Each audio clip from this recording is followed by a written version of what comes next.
இந்த விஜய் சார் பத்தி சொன்னீங்க, அந்த சார் எப்படி இருக்காரு?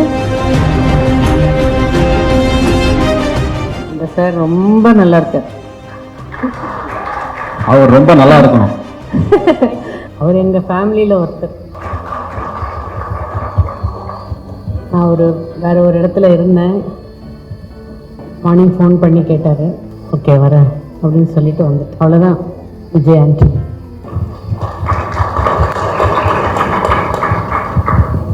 என் கணவர் தான் விஜய் ஆண்டனின்னு பேர் வச்சாரு. உங்களோட பேர் என்னன்னு கேட்டிருக்காரு. ஒரு ராஜா அதோடு சேர்த்து ஒரு நேம் சொல்லியிருக்காரு. அவர் விஜய் ஆண்டனின்னு வச்சுட்டாரு. அவர் ரொம்ப ராசியானவர், உங்களுக்கே எல்லாத்துக்கும் தெரியும். என் கணவர் எவ்வளோ ராசியானவர்னு. இவர் ராசியாக தானே இருக்காரு, அவருக்கு என்ன குறைச்சல்?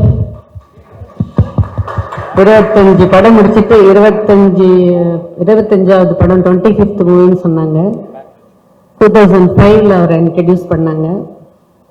மியூசிக் டைரக்டராக நல்லா வந்துட்டு இருந்தாரு. திடீர்னு அவருக்கு நடிக்கணும்னு ஆசை அவர் செலக்ட் பண்ணுற ஸ்டோரிஸ் நான் எல்லா மூவிஸும் பார்த்துருக்கேன்.